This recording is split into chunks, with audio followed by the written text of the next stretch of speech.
Boa tarde a todos. Boa tarde. Eu só tenho uma maneira de começar essa fala. Nada acontece por acaso. Pois é, né, Júlio? Esse é o lanchinho de número 201. Os outros 200 estão quase todos aqui. Esse é um livro que nós estamos fazendo, é para circular.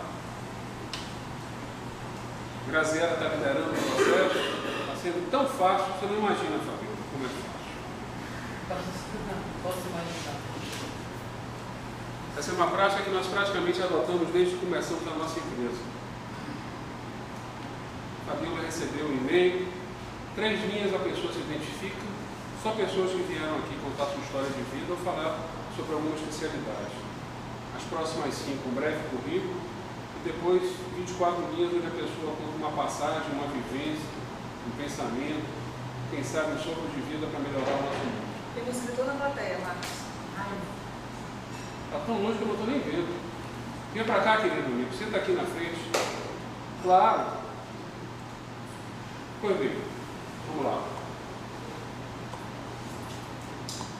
Fabio, que são das máximas nossas. Dizem que quando você não tem... Senta aqui, Dória. Dizem que quando você não tem capacidade de criar, tem que ter humildade para copiar. E nós copiamos muito. Copiamos de uma forma intensa, até descobrir que faz sentido e aí pretensiosamente queremos melhorar. E também fazemos isso. Nossa empresa é diferente. Acredito que essa foi uma das coisas boas que nós entendemos praticamente quando montamos. Não tivemos essa dor, a dor de ser diferente. Não queremos ter os vícios, mas o hábito na adrenalina.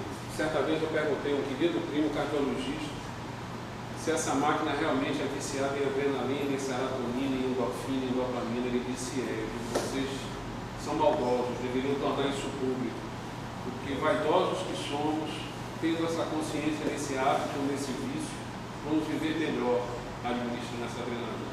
Não queremos ter o vício, queremos ter o hábito na adrenalina positiva. Isso é muito sutil. E isso está intimamente ligado a esse outro ponto. Eu estudei no Colégio Antônio Vieira, foi muito bom, mas botaram 2 mentiras na minha cabeça que só depois de muita terapia eu consegui tirar. Uma delas, Mônica, é que dinheiro é sujo. E a outra é que sexo é pecado. Só que eu fui meu professor no primário e disse que dinheiro é bom e sexo é melhor ainda, né, Dora?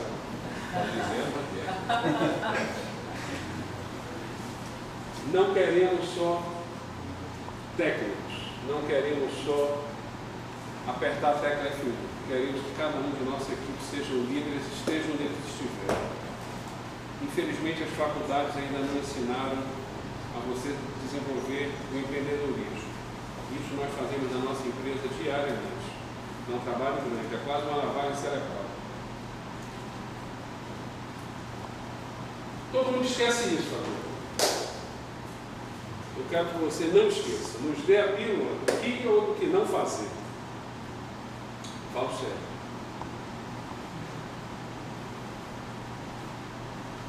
Essa é a parte mais gostosa. Eu acabei de receber o presente de conhecer Fabiola. Como é que eu vou falar sobre o passado dela? Eu tenho que contar como ela chegou até aqui. Haroldo, que eu conheci junto com o Martinho há mais ou menos 8 meses, que eu me lembro foi num almoço de adesão de Joaquim Fonseca. Já nos encontramos esse ano, eu acho que pelo menos umas 10, 12 vezes. Talvez até um pouco mais, né, Martinho?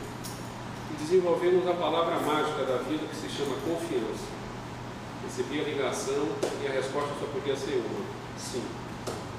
E é muito bom estar aqui. Lendo o seu currículo, eu fiquei bastante impressionado com o seu trabalho. E uma das instituições que eu tenho a oportunidade de ajudar, chamada SIAC, todo mundo lhe conhece. E todo mundo gostou, na época da Páscoa, receber os ovos de Páscoa. Antigamente eu queria entender as coincidências, hoje eu não quero mais. Hoje eu quero me beneficiar delas. E é por isso que nós estamos aqui. Fabio, eu tenho certeza que nós vamos construir muita coisa juntos. E vou repetir uma das máximas da nossa empresa: não nos deixe errar, porque nós não lhe deixaremos. Vamos lá, Moisés. Acabei de falar sobre isso.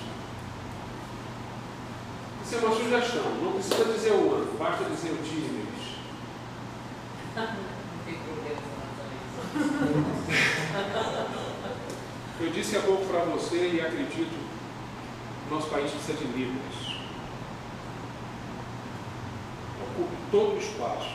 Ocupe o espaço que provavelmente quando eu coloco nas apresentações desse produto que nós temos, eu retirei 20 anos da minha idade, mas ninguém fala nada, né? Mas praticamente somos da mesma geração e somos da geração do AI-5, que é um vazio político e sofremos. Eu quero que você deixe brotar tudo, porque aqui é um lugar para nós construir. Seja muito bem-vindo, vem para cá. É muito bacana a gente receber essas mensagens calorosas mesmo das pessoas que não estão aqui, até porque a Consiste, ela é uma empresa de 600 mil pessoas. Me honra muito estar aqui hoje, Marcos, por dois motivos.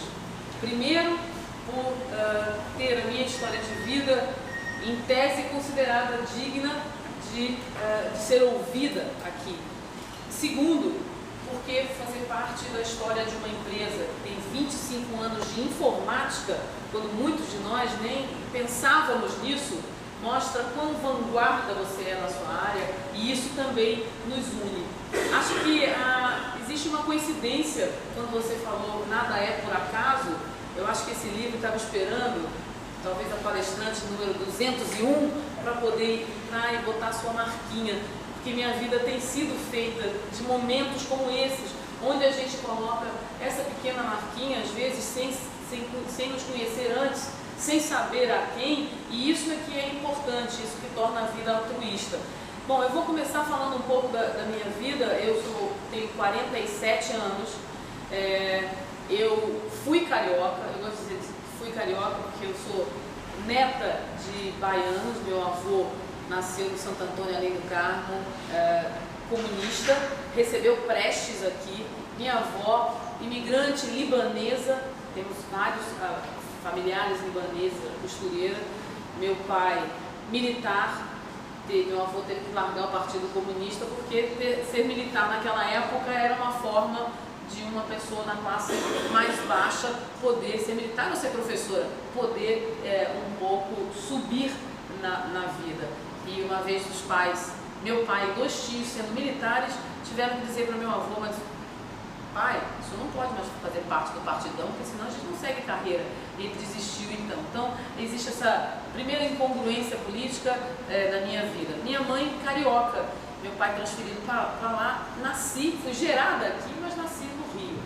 Me mudei para cá aos 15 anos de idade, quando fui aluna dos maristas. Existia sempre aquela rivalidade na época, né, Marcos, entre maristas e Vieira, mas eu acho que os dois colégios tiveram um grande mérito de formar empreendedores, formar grandes líderes e com valores muito arraigados de família. Eu, desde então, quando voltei para cá, eu sempre dizia assim, não é possível que eu não tenha nascido na Bahia. E toda vez eu dizia, mas eu não morro sem me tornar baiana. Eu sempre quis um título de cidadã soteropolitana, mas olhando um pouco o formato de como esses títulos eram concedidos, como os títulos eram pedidos, assim, sem nenhum merecimento, eu nunca quis pedir a ninguém, até que fui coroada há cerca de um mês por uma indicação, por conta de anos de um projeto social que eu vou falar para vocês. Me formei médica em 89, mas quando ingressei na faculdade de medicina, aqui na UFLA, aos 17 anos de idade, eu achava que eu era muito nova para só fazer aquilo. E eu era muito ansiosa, aliás, eu sou muito ansiosa. Eu gosto de fazer, eu sou muito inquieta. E aí eu, apaixonada pela Bahia, porque era carioca, decidi estudar a história da Bahia. Como é que estuda a história da Bahia? Havia um curso da Bahia Tursa que formava guias de turismo. Eu entrei num curso de 1 ano e meio. E eu, estudante de medicina e concomitante a isso, fazia à noite o curso da Bahia Tursa e me formei guia da Bahia Tursa, ingressei no mercado de trabalho, no turismo, ainda estudante de medicina.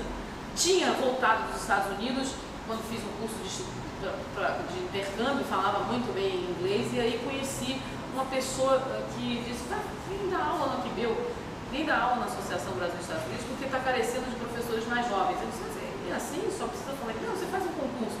Fiz um concurso, tinham mais de 60 pessoas, falava bem inglês, também me comunicava muito, e fui selecionada, e aí exerci o cargo de guia de turismo e professora de inglês, e lá revolucionei montando vários cursos, como o Sonfest, que até hoje existe, que terminou sendo uma pequena aula que se fazia, dava aula de inglês através da música, e era uma coisa que era muito, uma coisa meio careta, porque tinha aquelas músicas, Michael Rowe, The Boat Ashore, Hallelujah, e eu fui lá para modernizar, ser super pop, e aquilo começou a se tornar, em vez de uma aula para 10 pessoas, para 20, para 30, para 40, para 100, para 300, montaram um teatro Aquibeu, e o diretor, na época, James Riordan, disse, olha, Fabiola, o Sonfest está acontecendo 6 às 7, mas está todo mundo faltando a aula, é melhor você fazer um dia, uma semana 6 às 7, outra semana de 7 às 8, exatamente por isso.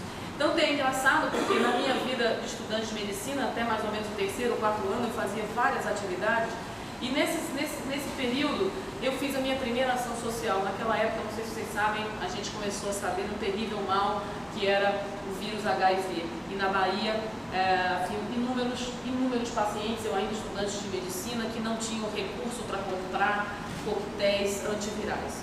E o meu primeiro trabalho social foi montar uma mega operação chamada HIV-Vida, com 4 outros jovens líderes, cada um de uma área do jornalismo, da medicina, tinha arquitetos, engenheiros, todos os estudantes, um grande abaixo-assinado para poder a gente conseguir que o Estado fornecesse gratuitamente esses medicamentos para os portadores do HIV. Isso foi conseguido. Teve grandes assinaturas naquela época. Tinha uma pessoa que não me lembro, um dos guitarristas do Rolling Stones estava aqui, abençoou e abraçou esse projeto, deu uma grande conotação. Esse foi o primeiro projeto social que a gente se envolveu grandemente. Nós conseguimos 250.000 assinaturas que mandamos para Brasília, e acho que participamos de uma pontinha de conseguir esse medicamento gratuito. Saí, obviamente, do Aquibeu no 3º ano, para já me engajar no mercado de trabalho como médica, plantonista, e fiz pós-graduação fora. Quando eu voltei dessa pós-graduação, não havia na área de oftalmologia, eu sou médica oftalmologista, uma forma de você trabalhar fora do ambiente hospitalar. Então, na verdade, a maioria dos médicos, eles eram funcionários de algum grande hospital, com raras exceções. E nessa mesma inquietude, eu, voltando cheia de garra, decido montar o primeiro centro de diagnóstico ocular fora de ambiente hospitalar. Que era uma coisa difícil, porque às vezes você fazia uns óculos, mas precisava de alguns exames complementares, e você tinha que entrar no ambiente hospitalar. Só havia o São Rafael, haviam poucos locais de alta complexidade em oftalmologia. Então montei a Oftalmo Diagnose, eu sou sócia proprietária da Oftalmo Diagnose, que é uma empresa que tem 16 anos de idade. Saí do Hospital São Rafael, onde lá também montei o banco de olhos, o primeiro banco de olhos em ambiente hospitalar, mas fora de ambiente público, e também deixei minha marquinha nessa área. Quando comecei e me vi empresária, sem estar na área ou CLT, ou sem estar na área pública, eu decidi que minha vida não era só eu ter uma reputação, eu ter montado a primeira empresa, eu estar feliz e satisfeita com minha remuneração. Eu tinha que fazer a diferença. Fazer a diferença, eu acho que é o que me move. Eu sou uma mulher, eu digo para quem me conhece, eu não tive filhos, porque eu me preocupei tanto com minha carreira que esqueci de ter filhos. Eu sempre deixava para depois. E nesse afã de estar fazendo, de estar servindo, eu sempre vinha com novas ideias. E depois de ter montado essa empresa, a primeira empresa de oftalmologia fora de ambiente hospitalar, eu comecei a ver que os jovens oftalmologistas, eles não tinham inserção no mercado de trabalho. e que eu tinha tido a sorte, até pelas características minhas, de ser uma pessoa guerreira, corajosa, eu gosto de desafios, porque acho que os desafios é que movem a gente. Eu achava que a gente tinha que ajudar quem da nossa classe não tinha tido a mesma oportunidade. Então começo a ingressar e fazer política de classe e me torno a primeira mulher presidente da Sociedade de Oftalmologia da Bahia. Toda vez que a gente pleiteia um cargo, a gente pleiteia um cargo por uma meta. Não se pode querer ser alguma coisa sem você devolver à comunidade aquilo que essa comunidade te deu, pelo menos é assim que eu penso. E como presidente da Sociedade de Oftalmologia, a gente enfrentava o poderio econômico dos grandes planos de saúde, que começavam a não só fazer aumentos abusivos, né, dos seus contratos, como também não credenciar médicos recém-formados, quer dizer, fazer uma reserva de mercado muito grande, impedindo a ascensão desses indivíduos ao mercado, como também aviltando os honorários médicos. E por conta disso, eu já tinha uma relação, uma clínica estável com o cirurgião. Eu sou cirurgiã de catarata e cirurgiã refrativa, que é o que tira os óculos. Eu achava que eu tinha que fazer isso com os jovens oftalmologistas. E nós conseguimos, na Sociedade de Oftalmologia da Bahia, conseguimos conquistar a confiança desses jovens oftalmologistas ao combater esses planos, ou pelo menos o desequilíbrio econômico-financeiro que esses planos geravam no segmento de saúde, não só combatendo para a inserção do jovem oftalmologista no mercado, mas também porque saúde ocular é uma coisa que é para todo o povo baiano. Então a gente não poderia estar defendendo simplesmente o honorário médico sem colocar a oftalmologia no cenário baiano em relação a medidas públicas de saúde ocular. Então já naquela época, há 15 anos, eu comecei com a primeira campanha de combate à cegueira em Salvador. E escolhi a doença glaucoma, que é uma doença que tem forte incidência aqui em virtude da sua incidência em indivíduos afrodescendentes. O glaucoma há 15 anos, pra vocês terem uma ideia, ele não era uma doença conhecida por ninguém. Muitos aqui podem não saber o que é glaucoma, às vezes confunde um pouco glaucoma e catarata. Glaucoma é uma doença silenciosa que leva à cegueira. Essa cegueira é irreversível, é a principal causa de cegueira mundial. A cegueira pelo glaucoma, ela está associada à pobreza, está associada à desinformação, porque na verdade em medicina a gente tem que, não só, acho que a obrigação do médico, não só tratar as doenças, mas cuidar de prevenção, cuidar de saúde, saúde no seu sentido amplo, porque saúde, se a gente considerar na Constituição, saúde passa por alimentação, passa por habitação, passa por lazer, passa por cultura, passa por educação. Aliás, vocês devem saber que quanto mais educado, né, quanto mais informação o indivíduo tem, mais saúde ele vai ter, porque ele vai ter mais acesso. A sua mãe vai ter mais acesso, vai saber o período de vacinação, enfim. Então, o glaucoma, a gente pesquisou qual era a doença que afetava Salvador por conta da desinformação e por conta também de falta de recursos para compra de remédio. Porque, na verdade, o glaucoma causa cegueira por conta de desinformação, mas os colírios são caríssimos. O tratamento do glaucoma é a base de colírios para o resto da vida. E esses... Nossa, mas a consiste... Ela é de um profissionalismo que, assim, maravilhoso. É engraçado que o glaucoma, até com indivíduos afrodescendentes, é uma doença. A gente tem um fluxo no olho que chama humor aquoso. Esse humor aquoso, ele é produzido na parte de trás do olho, ele é responsável por nutrir todo o olho.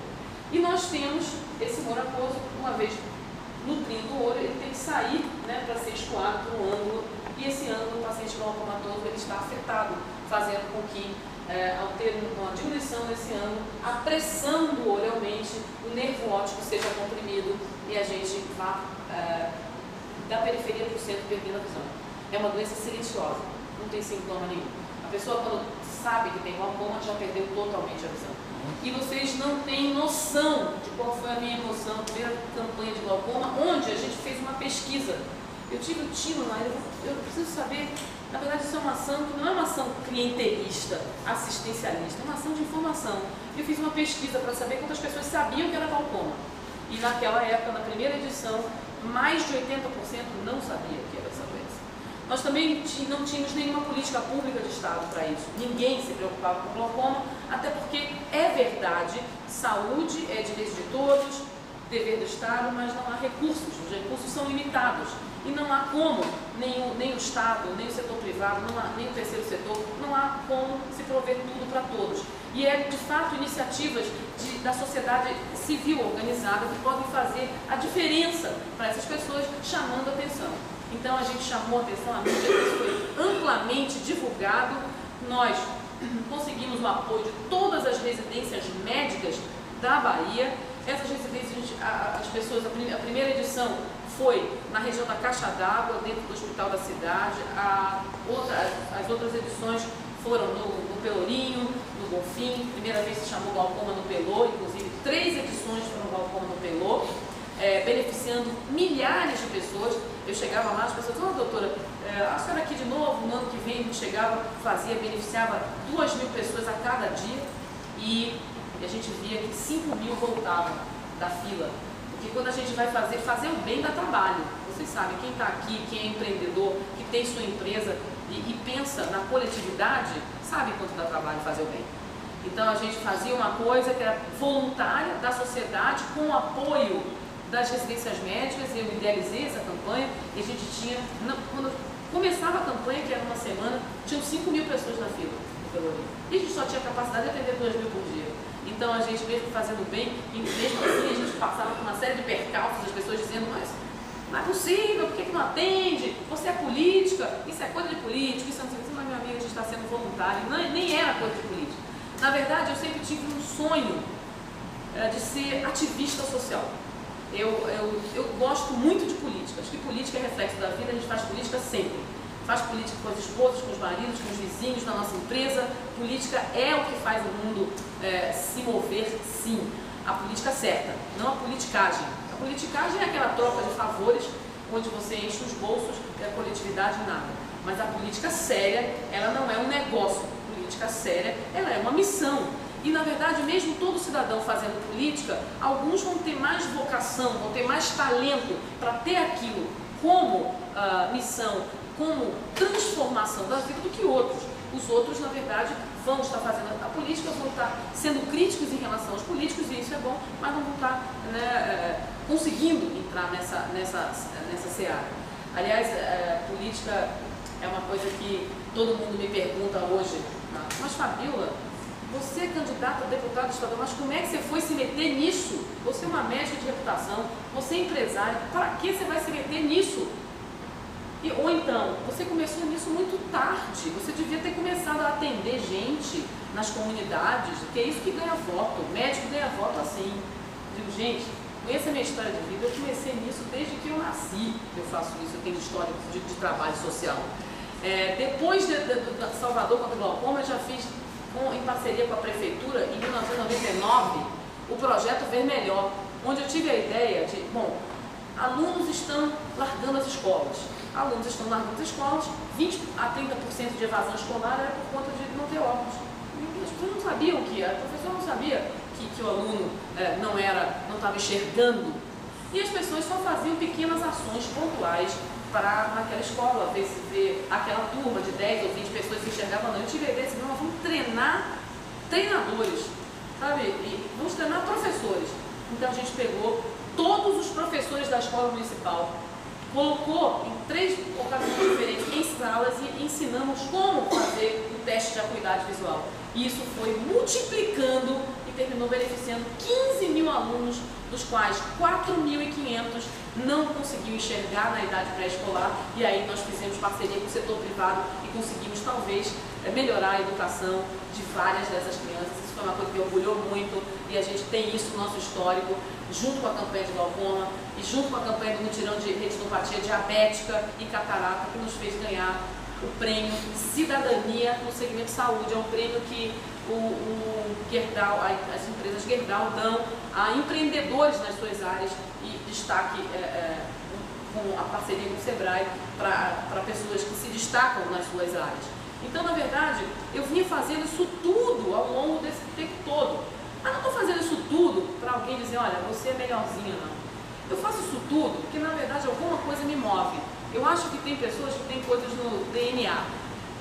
Tem gente que tem DNA para servir. E por isso eu acho, Marcos, que eu estou aqui, sabe? Não é coincidência, porque eu acho que o título desse livro O negócio é servir. Quando eu vi esse título, eu disse, meu Deus, eu tenho que estar aqui mesmo. E eu agradeço a oportunidade da Consiste e de vocês estarem me ouvindo. Então, quando eu digo que tem gente que nasceu para servir, é verdade. Tem gente que nasceu para servir e consegue fazer isso de forma muito tranquila, de forma sem ver, fazer o bem sem saber a quem. E eu fiz isso. Eu me lembro que já beneficiando esses projetos, mais de 40 mil pessoas, 40, 50 mil pessoas, juntando as pessoas que visivelmente foram atendidas. E se você colocar o benefício das famílias, o benefício das pessoas que ficaram sabendo que era glaucoma, o benefício da política pública, que agora temos colírios nos postos de saúde, então pessoas não ficam mais cegas de glaucoma, a gente deve ter beneficiado muita gente. E esse é o meu, vamos dizer, o meu preço, a minha retribuição. É retribuir a comunidade aquilo que ela me deu, e eu acho que Deus me ajuda. Eu sou cirurgiã, com 10 mil olhos operados. Toda vez que eu opero, eu digo assim, ó Deus, me ajuda, me faz um instrumento e me dê tranquilidade. E graças a Deus, eu sou uma cirurgiã de sucesso e posso dizer a vocês, eu sou uma empresária do bem. Eu sou filiada, me filiei há 3 anos ao Partido Socialista. Partido Socialista Brasileiro, que é da Lídice da Mata, que é candidata agora a Senado, a primeira senadora da Bahia. E eu, quando me filiei ao partido, quando eu comecei a querer fazer a minha parte, esse trabalho social virar uma coisa mais política, eu pensei, mas por que eu vou fazer isso? Eu estava em São Paulo, conversando com um grande empresário, dizendo para ele, você sabe, eu acho que eu tenho uma vocação para política, eu gosto de política, queria tanto poder fazer mais, mas eu acho que não, porque política não é uma coisa que pessoas nobres, ativistas sociais precisam para poder fazer seus projetos acontecerem. Me lembro que citei Zilda Arnes e ele me respondeu, eu disse, olha, a Zilda Arnes não precisou ser política para fazer tudo o que ela fez. Quando ela diminuiu mortalidade materna, mortalidade infantil, com simples projetos de nutrição de crianças. Ela foi uma grande ideia que fez a diferença muito. Uma grande mulher, uma mulher que eu admiro, uma sanitarista, uma mulher maravilhosa. E eu dizia que eu queria ser igual a ela, eu não precisava de política para isso. E ele me disse, Fabíola, eu conheço a doutora Zilda Arnes, ela demorou 40 anos para conseguir fazer a diferença na vida das pessoas como ela faz hoje. A política é a forma mais rápida. Isso soou quase como um bálsamo, porque eu já dizia, eu gosto de política, eu sou apaixonada por política, eu sou do bem, eu acho que política transforma vidas, eu acho que na grande maioria das pessoas é a política que é a grande transformadora. E aí eu me filiei ao partido, escolhi o partido que tinha a maior representatividade da mulher proporcional, e é o PSB. Escolhi um partido de esquerda e o mais flexível, mais democrático, porque pensei, e aqui eu não estou fazendo política só porque parte das minhas, para vocês entenderem como é que minha vida, como é que me fez por que eu estou no PSB, por que eu estou candidata e por que isso, eu digo, eu tenho muito orgulho porque eu estou candidata, mas eu tenho histórico, eu tenho uma coisa para trás, eu não estou criando uma história agora para dizer, olha a minha história recente de 6 meses, ou de 4 meses, ou de 1 ano, olha o que eu fiz de clientelismo, eu fui atendendo, não é isso. Eu tenho uma história, eu tenho projetos. E quando eu vi que o PSB era um partido de esquerda, um partido socialista, e eu acho que médico, ele é um socialista. O médico salva vidas, o médico é o bem das pessoas, ele entrega sua vida para servir os outros. Então o ideário socialista está presente em muitos de nós.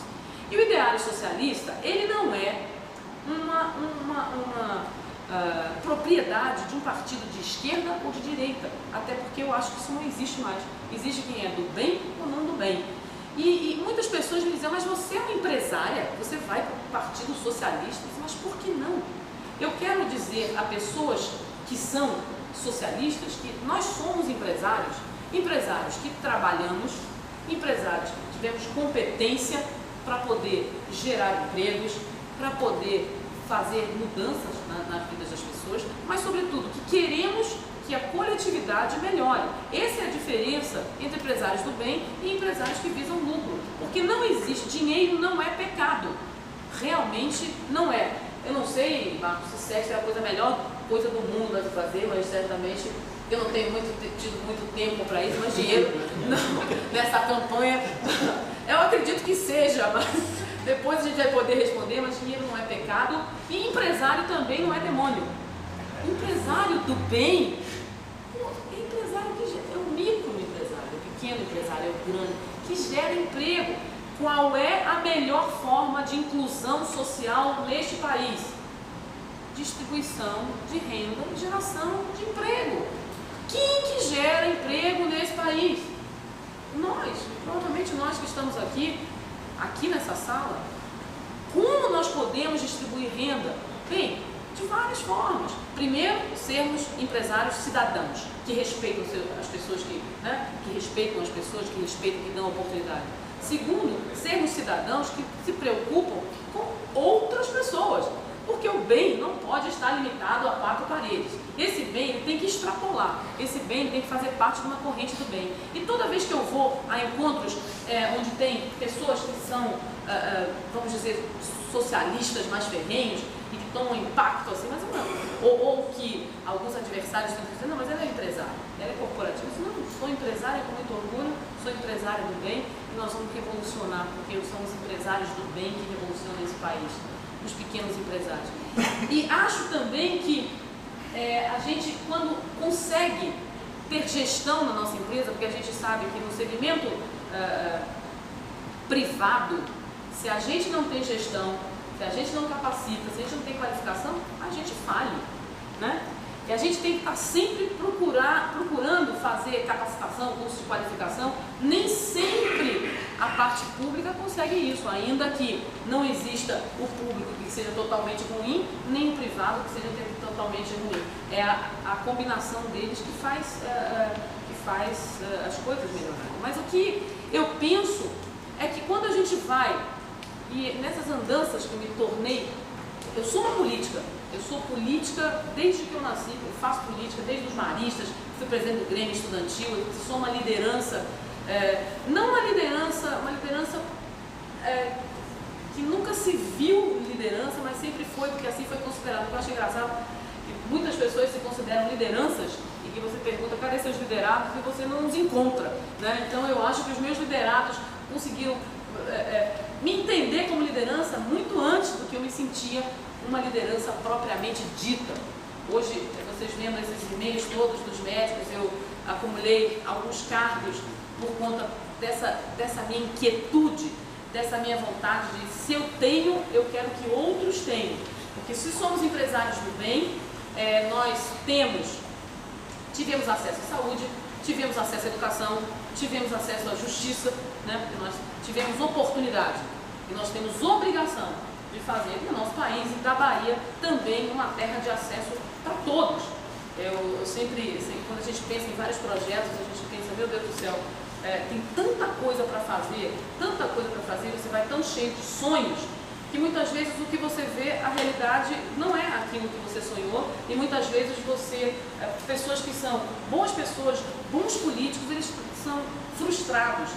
Mas eu digo a vocês que eu consegui operar milagres. Ao longo da minha carreira, a gente fazendo política de classe, não era a maioria na eleição, e por conta dos projetos para jovens oftalmologistas, a gente conseguiu ser a primeira mulher oftalmologista, presidente da sociedade. Em função de ser a primeira mulher e briga com os convênios por um equilíbrio econômico-financeiro e pelo trabalho social que a gente fez, a gente consegue ser a primeira mulher nordestina, eu boto entre aspas, porque na verdade eu sou carioca, mas eu moro há 32 anos aqui, então toda vez que eu vou para lá, no mundo de vários paulistas, que todos os outros são paulistas, tem um carioca, a primeira mulher nordestina a fazer parte do Conselho Brasileiro de Oftalmologia, que muda políticas públicas e faz políticas públicas ajudando o Ministério da Saúde para esse país. É com muito orgulho que eu, representando a Bahia, consegui chegar lá. Por conta desse histórico também, na oftalmologia, que meus colegas me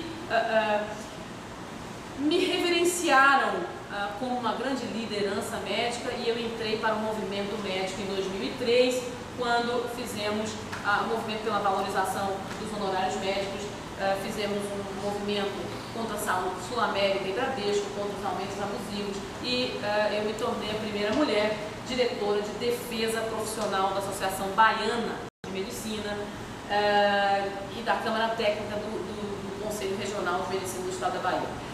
Fazer essa biografia parece uma coisa chata, né? Porque parece que vai dizer um monte de coisa. Tanta gente tem um monte de currículo aí. Eu fiz MBA em Gestão e Saúde da Getúlio Vargas. Eu sou pós-graduada no Bascom Palmer, Instituto Sul.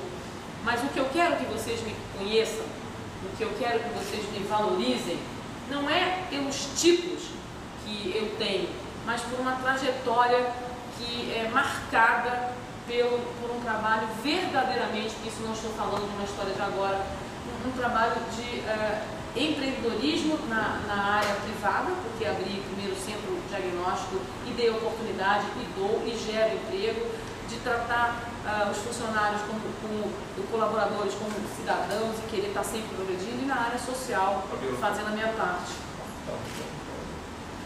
Bem, essa é a nossa clínica, é o oftalmodiagnose que agora é um pequeno hospital de olhos, né? Empregamos 50 colaboradores, temos 2 gerentes aqui, 3 gerentes que estão aqui conosco nos prestigiando.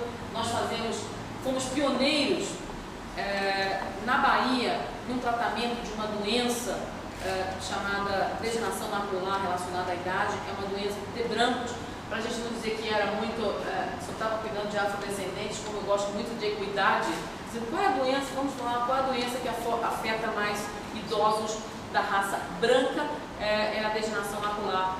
É uma doença gravíssima que causa igualmente cegueira irreversível e ela acontece lesando a área central da mácula. Nós fomos os primeiros na Bahia a trazer uma coisa chamada terapia fotodinâmica, que aqui, e essas terapias são feitas e eram caríssimas, caríssimas. Pra você ter uma ideia, para fazer uma sessão era coisa de R$8.000. Eu não acredito, minha clínica ela é pioneira em várias tecnologias na área de oftalmologia, como tomógrafo de coerência óptica, analisador de fibras nervosas. Eu procurei estar sempre acompanhando em relação à tecnologia, mas eu me sentia muito desconfortável quando, na medida que a gente progredia, que aumentava o faturamento, que aumentava a lucratividade, sim, porque sou empresário, precisamos ter lucro, mas um lucro ético, um lucro cidadão, que é aquele que trata bem as pessoas, trata bem o capital. Que eu acho que isso que é uma empresa que tem que fazer, tem que tratar bem ambas as coisas. Mas eu me sentia muito mal em só tendo essa tecnologia toda e não tendo uma coisa que se chama acesso. Porque de que adianta nós fazermos, não, eu tenho tecnologia de ponta, se você só tem acesso para menos de 10% da população. Eu não sei se vocês sabem, a Bahia, em relação à cobertura de planos de saúde, com seus quase 14 milhões, elas têm menos que 10% de pessoas cobertas pelo plano de saúde. Isso significa pouco menos de 1.200.000 pessoas. Desse 1.200.000 pessoas, 700.000 pessoas estão aqui em Salvador. Então a concentração, pense que as outras 500.000 pessoas estão distribuídas por 416 municípios, significa não tem cobertura para plano de saúde. Então daí a importância do Sistema Único de Saúde. Eu acho que um grande avanço constitucional desse país foi o SUS. Bem ou mal, ele representa sim garantias a melhor saúde para as pessoas. Representa o maior plano de saúde do mundo. E nós precisamos fazer a nossa parte. Não adianta a gente ficar só, mas olha, o SUS é uma porcaria. Eu não uso o SUS para nada. Sim, todos nós usamos o SUS. Vocês não sabem, mas vocês usam o SUS nas vacinações. Vocês usam o SUS quando alguém precisa de uma transfusão e tem que haver um teste de hemoderivados. Nós usamos o SUS no controle das endemias, porque nós não moramos em guetos, apesar de praticamente Salvador ela ser uma ilha, pequenas ilhas cercada de várias pessoas em situação de vulnerabilidade. Nós não temos acesso à moradia como deveríamos ter, nós não temos acesso à mobilidade como deveríamos ter. Imagine o que é uma pessoa levar 2 a 3 horas para chegar no trabalho. Por quê? Porque talvez empresários de ônibus não se preocupam com as linhas que são menos rentáveis. Então colocam, ao invés de colocar 10, 12 ônibus, colocam 2 e ficam lotados. Isso não é, eu não considero, isso não é possível uma coisa dessa. É possível que a gente se preocupe com isso. É possível que a gente se preocupe em quem não está tendo acesso ao SUS e tente melhorar. E é isso que eu faço meu trabalho na área de saúde. Então conseguimos convencer a secretaria, os antigos, há 2 secretários atrás, que acesso era uma coisa importante e mais uma vez conseguimos levar essa terapia fotodinâmica à população, junto com uma série de outras coisas que estamos tentando agora colaborar para diminuir a necessidade de transplante de córnea através de realizar um pequeno procedimento que retarda um pouquinho a necessidade do transplante. Transplante de córnea, não sei se vocês sabem, eu não quero ser muito específica, mas imagine uma pessoa demorar 2 a 3 anos para conseguir ter acesso a uma córnea. E não é porque o Estado, deixa eu só pensar as coisas, não é porque o Estado não fornece recursos, é porque nós não doamos. Nós temos uma dificuldade. A Bahia é um dos últimos estados em doação de córnea. Infelizmente, a gente precisa mudar a realidade. Esse é meu próximo passo, é chamar a atenção para a necessidade da gente doar e, concomitante a isso, oferecer a quem precisa, tem ceratocone, que é uma doença que causa baixa de visão grande, uma possibilidade de um procedimento que faz com que se possa esperar um pouco mais, 2, 3 anos, tendo uma visão melhor. Mas, então, essa é a minha história de vida. E quando eu me vi nessa candidatura, eu também pensei em uma coisa que o Marcos falou. Nós temos um grande gap político da nossa geração, Marcos. Porque eu acho que todos os que estão na minha faixa etária, na faixa etária de 40, 50 anos, nós não entendíamos, nós naquela época estávamos preocupados com sexo, talvez sexo, drugs e rock and roll, nem todos aqui, mas assim, tinha uma coisa da contracultura muito forte por causa do AI-5, tinha a coisa do movimento hippie, que é o pegamos, era uma coisa assim, a gente achava que política realmente não era nada de importante, nem que ia mudar nossas vidas. A gente queria empreender, a gente queria estudar, alguns queriam curtir mais a vida, mas a maioria queria curtir um pouco a vida e depois ser um pequeno empresário, ter seu negócio, criar seus filhos, ter sua família. E a política era uma coisa como parecia um outro planeta. Só que a política não é um outro planeta. A política é que muda o planeta que nós vivemos. O Estado, o país que nós vivemos. Nós fazemos parte dele. Nós somos a sociedade civil que faz parte dele. Primeiro, segundo, terceiro setor, sem representatividade política, esqueça. A política, como nasceu, vocês sabem, na Grécia, ele representava interesses dos comuns. Os comuns que tinham interesses na agricultura, nas ciências, enfim. Isso foi se deturpando ao longo dos anos para a política estar realmente uma coisa que escusa, a politicagem, né? Escusa de interesses muito egoístas, interesses que não levam a gente a nada e não fazem grandes transformações. Mas isso não é verdade. Existem bons políticos que, infelizmente, pelo sistema, caem dentro desse sistema que é cruel, é muito cruel, e terminam não conseguindo empreender, não conseguindo realizar. Eu acho sempre que política como missão a gente faz com os olhos, vendo quais são os problemas, com os ouvidos para ouvir as pessoas, e eu como médica sei fazer isso muito bem, né? Porque a primeira coisa que a gente aprende a usar é um estetoscópio, e o estetoscópio ouve as pessoas, ouve o coração para a gente descobrir, dar um diagnóstico. Mas, sobretudo, com o coração. Eu acho que se você não puser coração na política, se você não quiser colocar a sua vida para tentar mudar a vida das pessoas, porque isso, quem não quer mudar a vida das pessoas, então não tem condição, né, de estar fazendo realmente política. Se você não quer liderar processos de informação, liderar pessoas, tocar no coração de pessoas sérias, pessoas comprometidas, empresários, não empresários, trabalhadores, porque eu sou uma trabalhadora, sou uma trabalhadora da saúde, eu sou uma pequena empresária, mas eu sou uma trabalhadora da saúde, e aqui o respeito tem que ser a todas as categorias. todas as categorias de trabalhadores, eles precisam ter e querem as mesmas coisas que a gente quer. Educar seus filhos, a boa saúde da sua família, ser feliz, ter lazer. Só que alguns de nós estão tendo mais oportunidade do que outros e a gente precisa ser um pouco mais equitativo. E eu quero fazer parte disso, porque em não tendo filhos, eu acho que Deus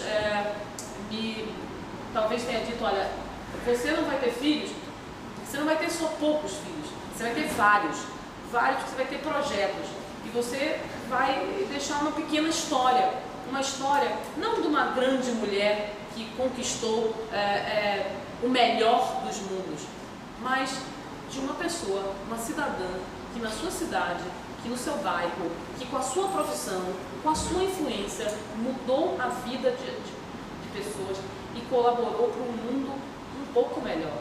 E se a gente fizer uma gotinha de diferença, vamos fazer um mundo um pouco melhor?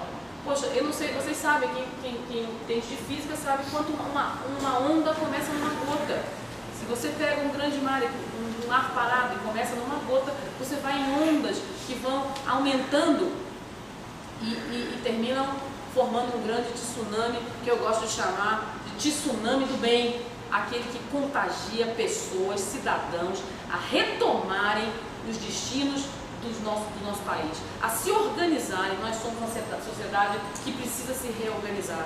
Quando eu vou em comunidades e eu vejo pessoas precisando de oportunidades, eu vejo pessoas com talento, eu vejo pessoas que têm talento artesanal, mulheres que estão ali precisando de uma oportunidade, de alguém que diga, olha, eu vou emprestar o meu advogado, o meu contador, organiza aqui, monta uma pequena associação de artesanato, vamos tentar dar oportunidade para você vender esse artesanato e conseguir canais de venda desse artesanato, e já venho ajudando algumas pessoas. Eu acredito no terceiro setor que nós empresários do segundo setor vamos adotar e podemos adotar, melhorando a gestão dessas pessoas que estão querendo oportunidade, e a gente tem essa oportunidade. Nós temos informação, nós temos tecnologia, nós temos gestão, nós tratamos nisso há um tempo e tem gente lá precisando de uma pequena ajuda para fazer uma grande diferença.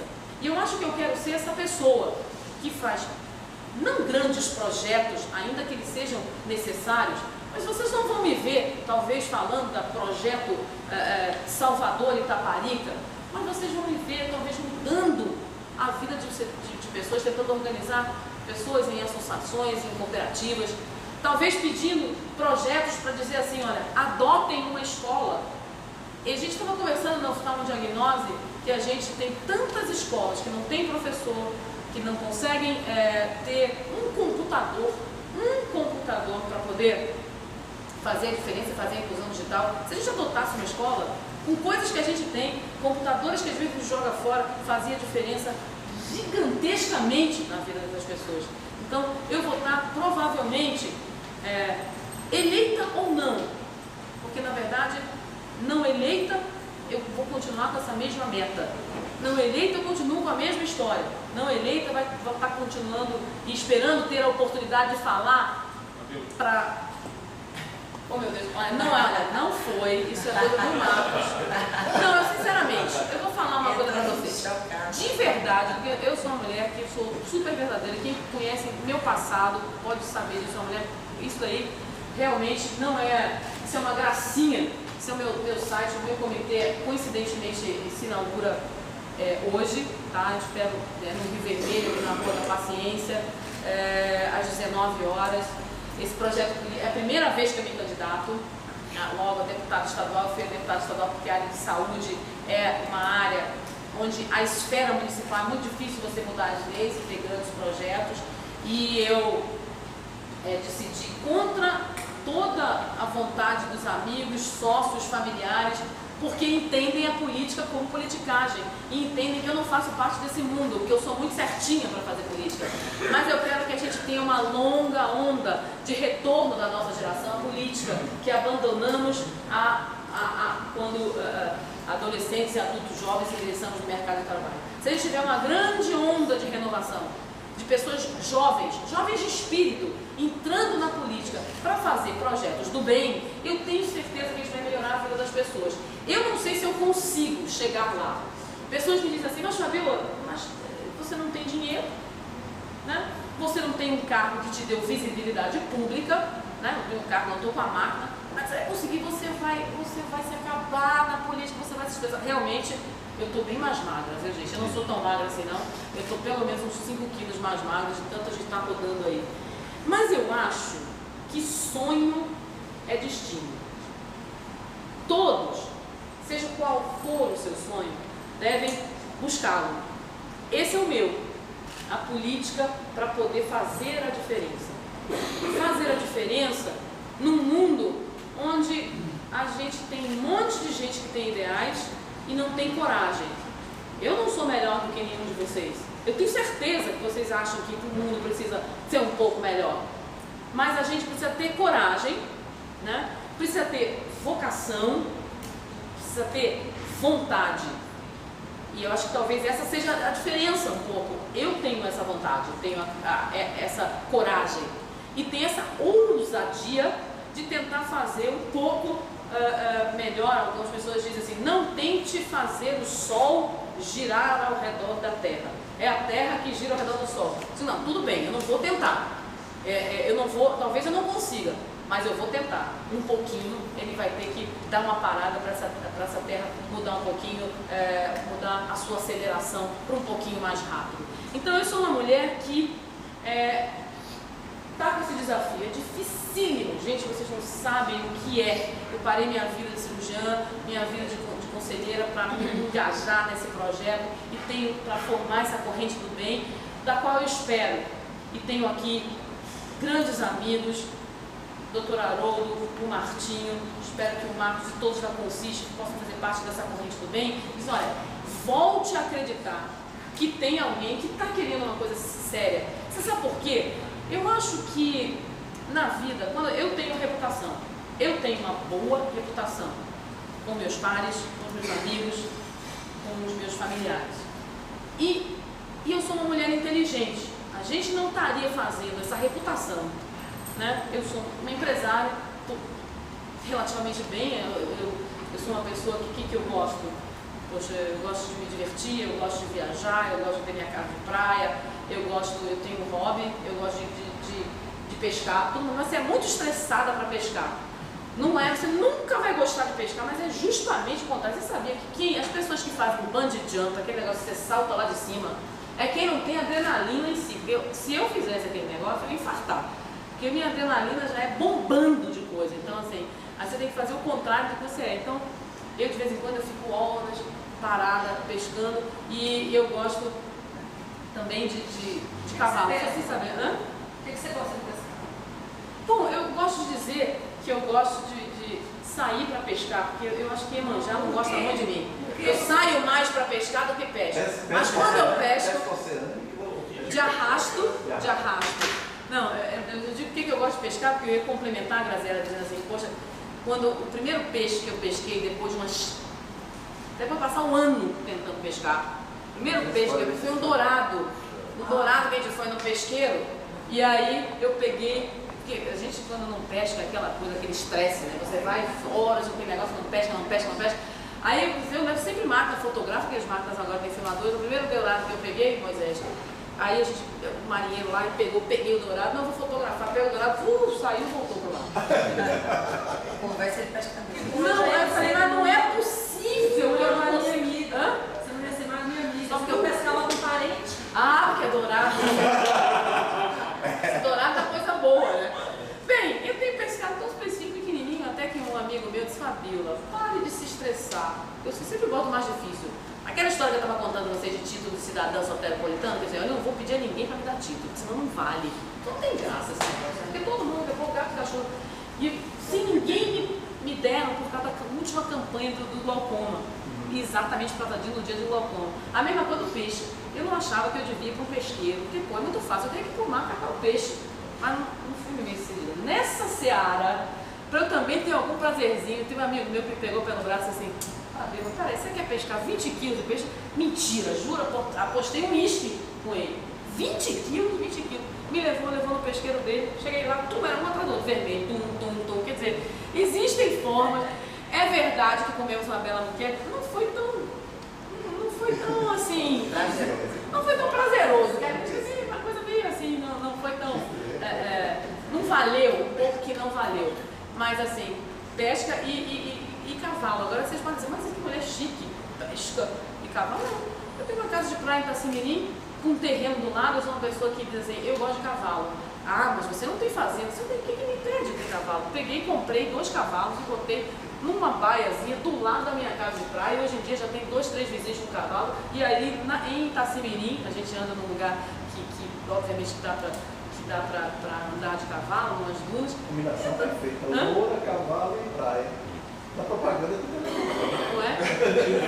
Mas agora a política é a coisa mais difícil. Aí todo mundo diz, por que você está com a vida grande, você vai fazer política? Mas eu fui feita para isso. Existe uma coisa que eu acho que a gente precisa ter, é a diferença entre o idealismo que eu tenho, que eu trago da minha juventude, que é sonhar, e o realismo, que é a capacidade de fazer. Chama-se bom senso. E isso eu tenho. Bom senso para saber a diferença do que você pode e do que você não pode, e tentar acertar no que você pode. Das diferenças, das igualdades, a gente tentar encontrar interfaces. E é assim que eu acho que dá para fazer política. Todos nós conseguimos fazer política. Vocês vão me conhecer mais tarde como política ou não, ou como empresário, ou como Fabíola, ou como amiga, mas certamente vocês sempre podem ter certeza que aqui na frente de vocês está uma mulher simples, que veio de classe média baixa, que sonhou seus sonhos e teve, acho que a oportunidade de todos tentar. Eu fico até um pouco emocionada quando eu falo isso, porque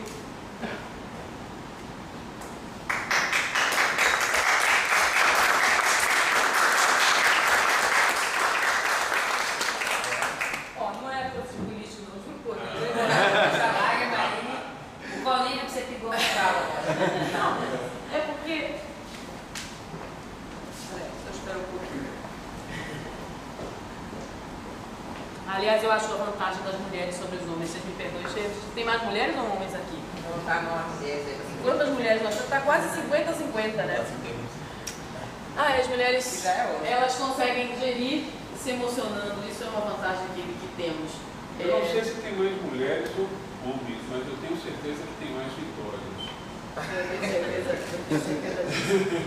Enfim, a gente se emociona um pouquinho, porque é bem difícil quando a gente está num projeto que supera a sua força, né? Mas é verdade que aqui está uma pessoa que acredita nos seus sonhos, que aposta nos seus sonhos, sejam eles grandiosos, impossíveis. Eu vim de um sonho que era impossível para improvável, para provável, e uma vitória quase certa. Eu acho que a gente tem que apostar no que a gente acredita, botar o coração e a razão lá.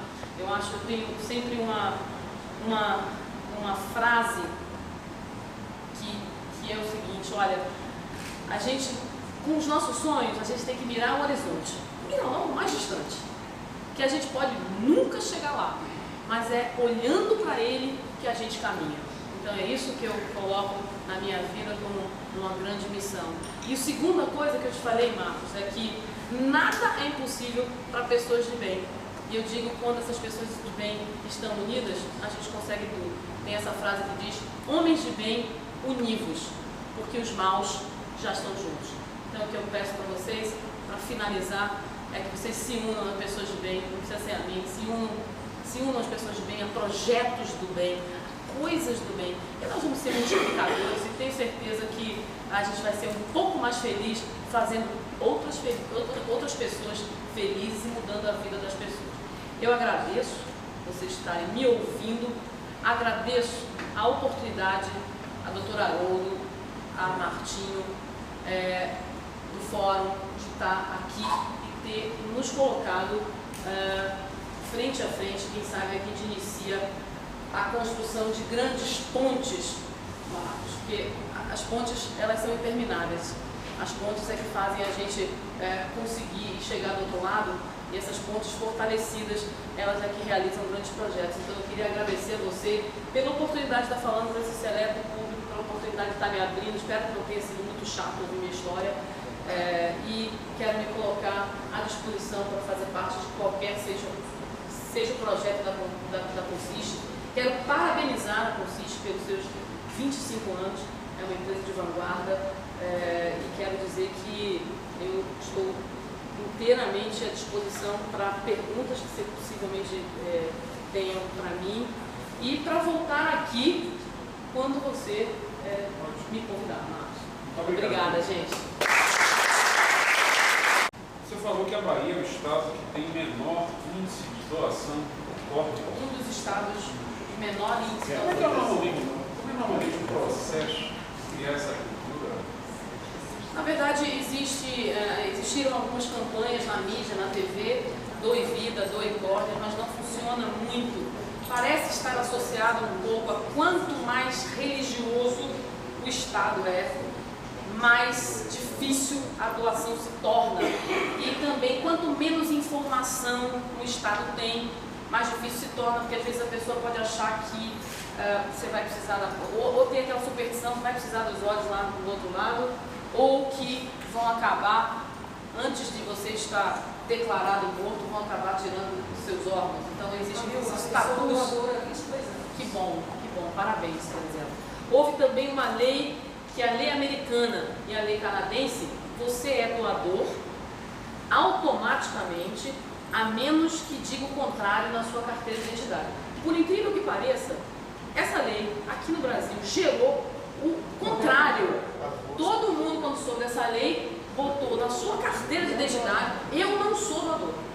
Era uma coisa por esse medo: vou morrer na rua, vão tirar meus órgãos, não sei o quê. Não existe nada disso. Então eu acho que, mais uma vez, a gente pode colaborar com uma grande campanha para informação, para mudar a realidade do nosso estado e colocando. Hoje nós temos o maior banco de olhos do país, a maior cidade doadora é Sorocaba, em São Paulo, né?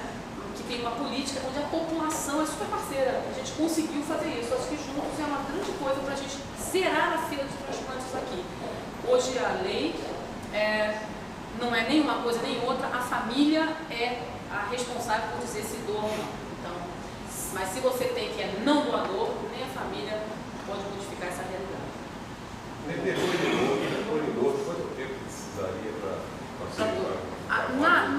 Na córnea, ele é o órgão que você pode captar com mais tempo, são até 6 horas você pode captar a córnea. E é um procedimento totalmente, não é tão invasivo, que você pode tirar só o botãozinho, que é a parte da frente do olho, né? E se coloca uma lente no lugar, então fica um aspecto muito parecido. Essa é uma outra coisa que as pessoas acham, que vai tirar os olhos, fica aquela coisa estranha. Não é uma coisa que é super respeitoso, super assim, fácil de fazer. Isso mudaria a realidade de muitas pessoas. O transplante de fígado, de coração, você precisa ter morte cerebral, você tem que estar captando na hora da morte cerebral, né? E ele é mais difícil, às vezes não há recursos nem equipes para tal. Mas hoje em oftalmologia nós temos recursos, nós temos oftalmologistas, mas tem pouco tempo. Aí um grande projeto que a gente está fazendo, que é esse que a gente vai se engajar. Um dos hábitos que nós criamos, sempre que nós conhecemos alguém, fazemos isso há muito tempo, para a riqueza das bases de informações que nós temos, é perguntar desde dia e mês do aniversário, que para alguns o ano incomoda. Eu já disse a minha idade desde o início. Pois é. Grupo sanguíneo, religião e a relação com o fundo. Para surpresa, talvez, mas eu acho que não é, com relação à religião, você sabe qual é a maior religião que existe nesse estado? Alguém quer dizer? Católico não praticante. Você sabe que eu não, você tem como aferir isso Razoável. direito? Segundo, quando nós começarmos perguntando isso, fazendo mais, levantando a máquina fotográfica, porque quase todos, para não dizer todos, nós fotografamos, normalmente suas mãos ficam suaves, porque isso não é prático. Né? Mas quando você perguntava assim, grupo sanguíneo, o cara fala assim, Mas o que é isso? pelo telefone você imaginou? Bom, o fato é que hoje, com alguma frequência, nós recebemos e-mails, ligações indicações de pessoas que precisam, para parentes, para pessoas próximas. Eu tomo esse desafio de nós criarmos uma campanha para aumentarmos os benefícios. A doação de corte no nosso estado. Parabéns, é uma campanha fantástica que certamente a gente consegue, com a sua ajuda, com a forma, com o meio que você tem, com as pessoas certas, modificar isso por uma vez. Isso é uma coisa que eu topo imediatamente, independente, eleito ou não. E não vamos nos iludir achando que uma ação pontual será suficiente para criar uma cultura. Nós precisamos de ações na mídia, precisamos de ações de empoderamento de pessoas dentro dos hospitais para fazer essa coleta, mas acho que a divulgação. Acho que primeiro é o projeto, o pensamento. Você foi muito sensível de captar, que é um projeto realmente muito bacana nosso. E a vontade é fundamental para a gente pensar. Então, esse tipo de projeto é a cara da nossa empresa. Mais perguntas? Fabio, eu não quero fazer uma pergunta, eu quero dizer que Fernando Jorge, eu sou solidário com o que você disse e é preciso tentar, não é uma palavra que a gente use muito aqui, não gostamos muito. Nós eliminamos essa palavra. Mas, conseguir, né? To try is a lie. mas você diz, é preciso tentar mover o sol. Eu vi um filme, uma vez que tocou tanto filmezinho numa palestra dessas motivacionais, em que uma pessoa mostra um jovem numa praia em que a maré baixou e as estrelas do mar ficaram todas sobre a areia. E esse jovem ficava pegando as estrelas do mar e jogando para o mar. E um escritor que estava passando na praia perguntou o que ele estava fazendo, ele disse, eu estou jogando as estrelas do mar no mar, porque se elas ficarem aqui, elas vão ressecar e vão morrer. O cara olhou para a praia, viu aquele mundo de estrelas do mar. Disse, rapaz, você não está vendo que com esse mundo de estrelas do mar aqui, você não vai fazer a mínima diferença? Aí o jovem pegou, abaixou, pegou uma estrela, jogou lá no mar e disse, para essa aí, eu fiz. Então, o que a gente tem que fazer é realmente fazer a diferença, um pouquinho, e daqui a pouco, esse pouquinho é um fator multiplicador, um efeito absurdo. O trabalho é o que você está dizendo mesmo. É agir em pequenos pontos que vão ser multiplicadores. Eu já recebi o sinal vermelho há muito tempo, mas democrata que eu sou, o ditador que eu posso virar, basta eu perder o controle da coisa que eu viro ditador. Acho que qualquer um que quer pegar o resultado final é assim. Mais duas perguntas.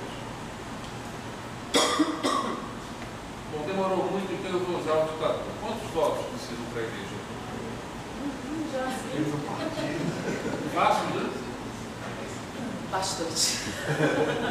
35 mil votos, mínimo de 35 mil a 40 mil.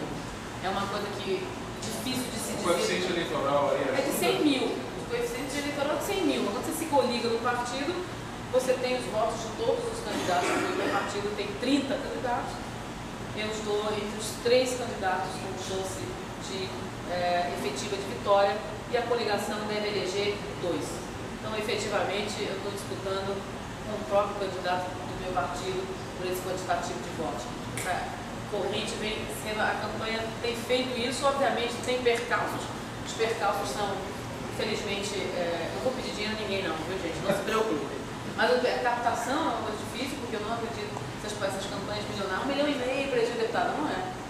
Os amigos certos, então tem um que é dono de gráfica, o outro é fotógrafo, o outro tem um mail, o outro está no fórum, o outro está na minha clínica ajudando, fazendo, multiplicando isso pelos funcionários, o outro está no jornalista. Então, a gente vem multiplicando essas coisas e vê que não é tão difícil assim eleger, mas tem os custos, então isso é um pouco mais difícil, porque você não tem como ampliar a estrutura. O voto não é distritalizado. Eu sou uma candidata muito focada em Salvador, que eu, sem ninguém me dizer, eu também sou uma autodidata. Eu vou fazer uma campanha com a região metropolitana em um círculo de 3 horas para Salvador, para se facilitar. E outra coisa, eu só posso fazer aquilo que eu tenho para oferecer às pessoas, é a saúde. É a questão do terceiro setor, do empoderamento, a questão de ir lá ver quais são as causas das doenças. Assim, eu não posso sair por aí pelos municípios prometendo coisas. Eu tenho muitos amigos muitos amigos empresários. Eu gosto de dizer que tem desde da direita, dos eleitores de Paulo Souto, até os eleitores de Wagner. O meu eleitor eu acho que é de gente, Moisés, como você falou, é de gente que quer voltar a acreditar e acredita que, bom, eu vou voltar nela porque eu conheço a história dela. Se isso conseguir multiplicar, a gente vai conseguir reverter essa falta de recurso que a campanha tem. Fabiola, na sexta-feira passada, quem esteve conosco foi uma pessoa que nos ajudou muito quando começamos a empresa, chamada Eduardo Oliveira. Não sei se alguns conhecem, mas Eduardo foi secretário de Trabalho de Paulo Souto e agora é secretário especial de Wagner, sobretudo nessa área de drogas. E quando eu fiz o papel, mais uma vez, de mestre de cerimônia, de passar a bola para ele, eu comentei, vem contar como é que é essa mágica de você, em dois governos que se sucederam, de partidos tão antagônicos, como é que você conseguiu ocupar. E a colocação de uma pessoa citada, Edmilson, que estava aqui, disse idealismo. E é idealismo com pragmatismo que nós precisamos fazer para melhorar o nosso país. Muito obrigado, Haroldo. Obrigado, Martinho. Obrigado pelos alimentos. Beijo. Obrigada. Ela tem por obrigação de passarmos, né, a nosso palestrante um brinde em nome de toda a equipe. E eu quero lhe agradecer mais uma vez pelas suas palavras. Você demonstra uma mulher guerreira que veio para vencer. E eu quero lhe fazer uma referência. Então, um ditado que diz assim: é necessário começarmos a cavar a fonte antes que a sede nos abata. Então, você tem uma fonte para cavar muito extensa, e ela mede 40 por 40. Aí você vai dizer assim: mas meu amigo, tem um zero aí no meio. O zero é a sua pendência. Ok? Muito obrigado.